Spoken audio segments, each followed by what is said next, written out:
Welcome back, everybody. Today we're taking a deep dive into something pretty fascinating, the link between your gut health and your mood. Oh, yeah. And get this, we're going to explore some pretty cutting-edge research suggesting that a missing microbe, just one tiny little microbe, could be playing a role in feelings of depression and anxiety. Wow. Isn't that wild? Yeah. But the good news is there might be a DIY solution, so stick with us. Oh, awesome. But before we jump into all that, can you give us just a little background on what the gut microbiome is and why it matters so much? Absolutely. You can think of your gut microbiome as like a bustling city of microorganisms, trillions of them living within your digestive system. Like a whole little world in there. Exactly. And they're not just kind of hanging out. They're actually constantly working, performing all these essential functions that impact your well-being. Okay, so it's not just about digestion. Well, digestion is a big part of it. Right. But it goes way beyond that. Okay.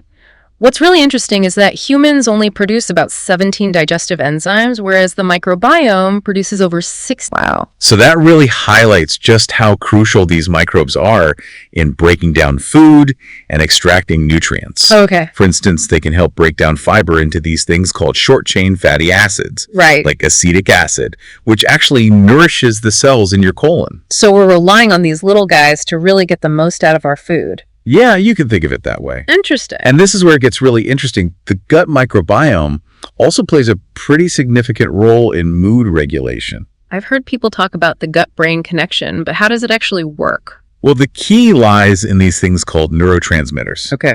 Those are the chemical messengers that influence our mood and emotions. Right.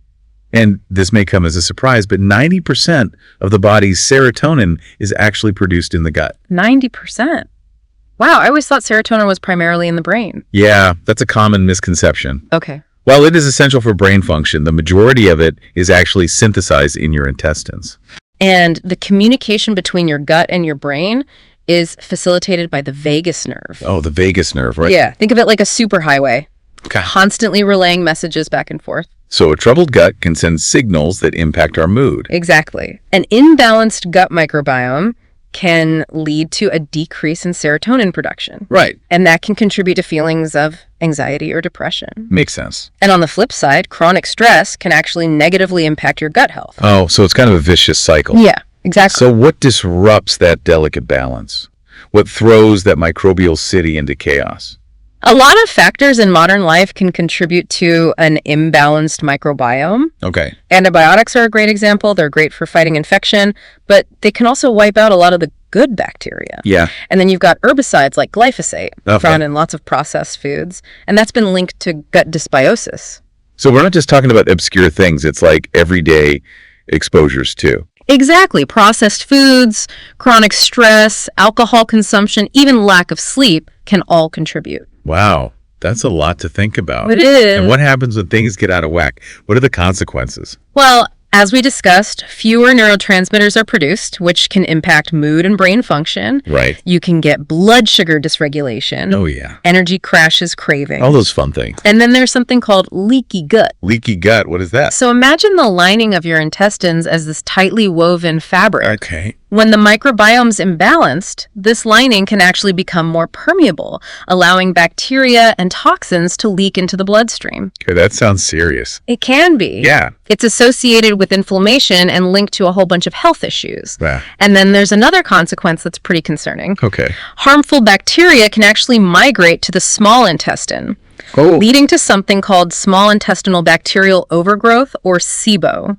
SIBO, so it's like the bad bacteria is setting up shop in the wrong neighborhood. That's a great way to put it, yeah. Okay. And when that happens, it can lead to a bunch of problems. Bloating, gas, diarrhea, even malabsorption of nutrients. Oh, wow. And what's really troubling is that a lack of a specific microbe, Lactobacillus reuteri, or L. reuteri for short, seems to play a key role in allowing those harmful bacteria to flourish.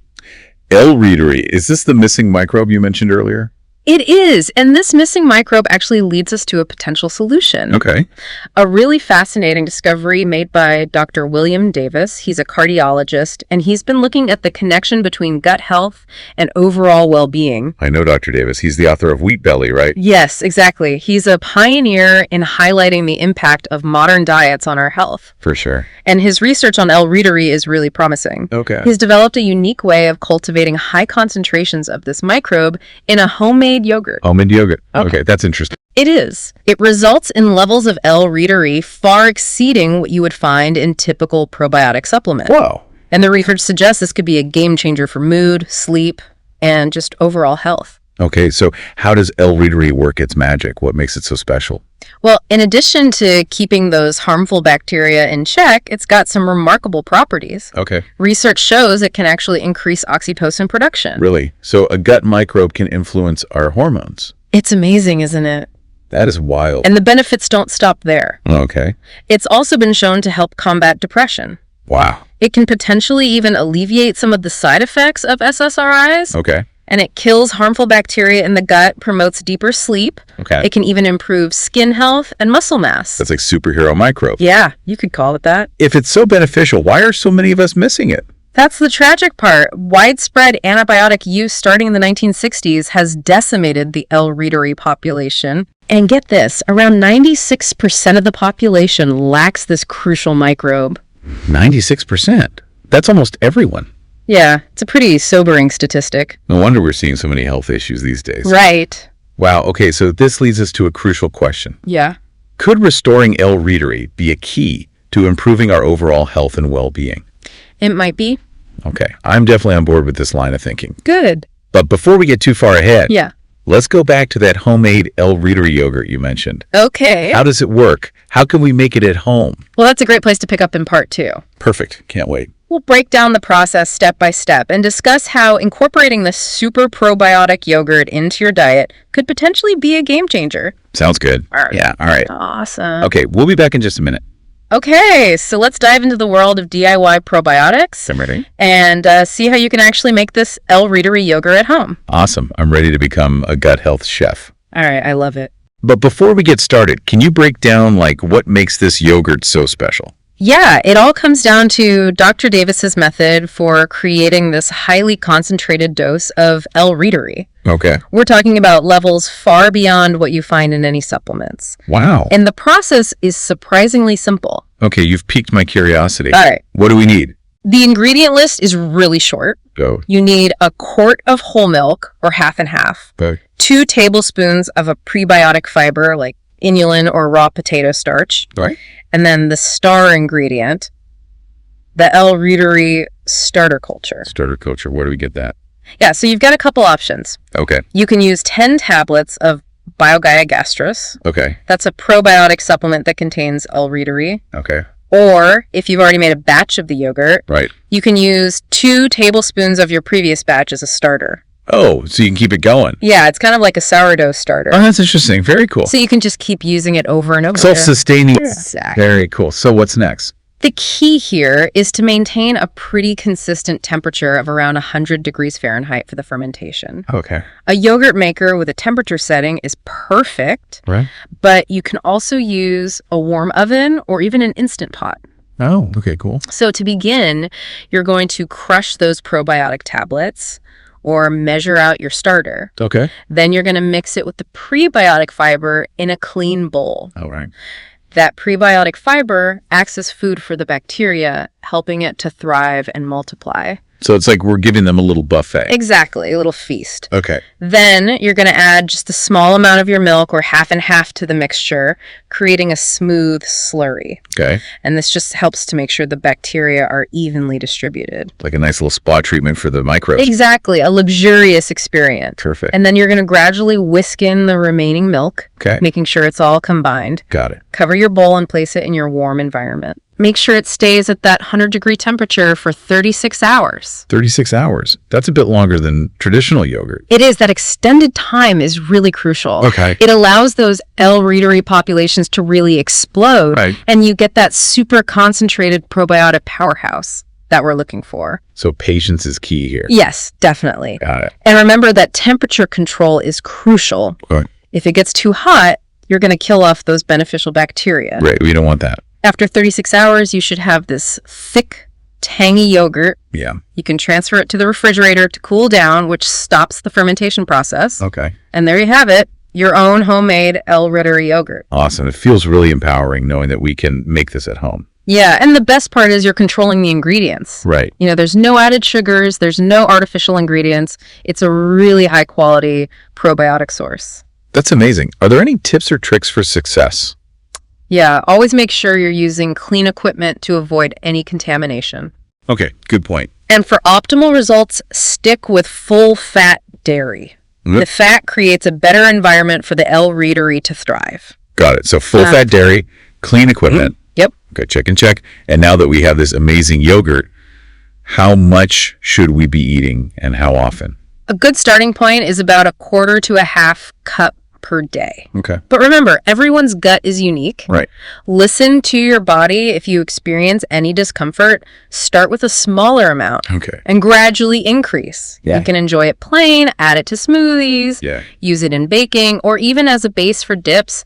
Get creative and have fun with it. So many options. Exactly. It's amazing to think that something as simple as yogurt could be so powerful It really is. for our health. Yeah, it just goes to show how connected our gut is to our overall well-being. It's all connected. But it's important to remember, this is just one piece of the puzzle. Right. We talked earlier about the importance of a holistic approach. Exactly. So what else should we be thinking about? Well, that's a perfect segue into part 3, Okay, good. where we'll explore a range of lifestyle and dietary factors that can contribute to a more balanced, flourishing gut ecosystem. Sounds good. We'll look at diet, stress management, sleep, and we'll even explore the role of other beneficial microbes. I can't wait. All right, so we've been talking about this amazing connection between gut health and our overall well-being. Yeah. And I'm really curious to learn more about, how do we create that thriving gut ecosystem? Right. You mentioned before it's more than just the El Rittery, it's like a holistic approach. Exactly. So where do we even begin? Well, it's helpful to think of your gut microbiome kind of like a garden. Okay. To flourish, a garden needs fertile soil, it needs sunlight, water, Right. a diverse range of plants. Makes sense. And just like that, your gut needs the right conditions and nourishment to thrive. Okay, I like that analogy. Yeah. So what are the key elements for creating that fertile soil in our gut? Diet plays a huge role. Just like a garden thrives on nutrient-rich soil, Right. our gut microbiome needs a variety of whole foods. Okay. Fruits, vegetables, nuts, seeds, fermented foods. Got it. These foods provide that prebiotic fiber that feeds the beneficial bacteria. So we're talking about ditching the processed junk, Yeah. embracing a more like natural whole foods approach. Exactly. Okay. And just like a garden needs sunlight and water, our gut needs certain nutrients. Okay, like what? Omega-3 fatty acids, for example. Right. They're essential for reducing inflammation. Okay. And they support a healthy gut lining. Got it. You can find those in oily fish, flax seeds, chia seeds. Omega-3s, check. What else? Polyphenols are another powerhouse. Okay. They act as antioxidants. Right. They protect our cells from damage. Okay. And they also promote the growth of good bacteria. Got it. You can find those in colorful fruits and vegetables, Okay. green tea, dark chocolate. So eating the rainbow, basically. Exactly. Loading up on vibrant, colorful foods. Love that. But remember, Just as weeds can choke out a garden, right. harmful microbes can take over if we're not careful. Okay. So reducing sugar intake is key Okay. because sugar feeds those bad bacteria. Makes sense. And I'm guessing those processed foods we talked about earlier, Yeah. they're often loaded with sugar. Exactly. They're filled with sugar, unhealthy fats, Right. artificial ingredients. All that can disrupt the gut's balance. So it really is about getting back to basics. Yeah. Okay, so we've covered diet, nutrients. What else contributes to a healthy gut? Well, we touched on the gut-brain connection before. Right. And how stress can impact the gut. Yeah. So managing stress is super important for a healthy microbiome. Okay. Things like mindfulness practices, Okay. meditation, yoga Right. can be really helpful, as can deep breathing. I've heard good things about meditation, but I've always been a little intimidated Yeah, I get that. to try it. There's lots of beginner-friendly resources out there, Yeah. both online and in local communities. Just find what works for you. Great advice. I'm feeling inspired. Good. So we've covered diet, nutrients, stress management. Yeah. What else? Getting enough sleep is crucial. Oh, wow. Your gut, like the rest of your body, Right. needs time to rest and repair. Makes sense. Aim for 7-8 hours of good sleep. I'm definitely on board with that. Good. What about supplements? Yeah. Are there any that can support gut health? Probiotics can be helpful, especially after a course of antibiotics Okay. or if you're having digestive issues. Right. It's important, though, to choose a high-quality probiotic Okay. with a variety of strains and a high CFU count. Right. That tells you the number of live bacteria. Probiotics. Check. Yeah. So it seems like we have a lot of tools at our disposal I do. for creating that thriving gut ecosystem. We do. This has been an incredible deep dive Yeah. into the world of gut health. It has. We've explored the microbiome, learned about L-readery, Right. talked about the power of those holistic lifestyle changes. Exactly. And I feel like I'm walking away with a renewed sense of empowerment Good. and a list of things that I can start doing today. That's great. It's been a pleasure sharing this journey with you. Absolutely. And just remember, taking Yeah. care of your gut is an investment Really? in your overall health and well-being. Right. It's about nourishing your body, Yeah. managing stress, creating a harmonious inner ecosystem. I love that. A harmonious inner ecosystem. Yeah. That's a great way to put it. And for our listeners who want to learn more about L-readery and Dr. Davis's work, Yep. we'll be sure to include links in the show notes.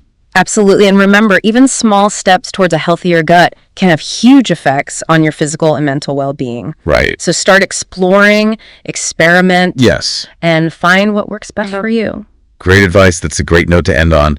Thanks for joining us on this deep dive into the world of gut health. You're welcome. Until next time, keep learning, keep questioning, and keep taking care of those incredible guts of yours.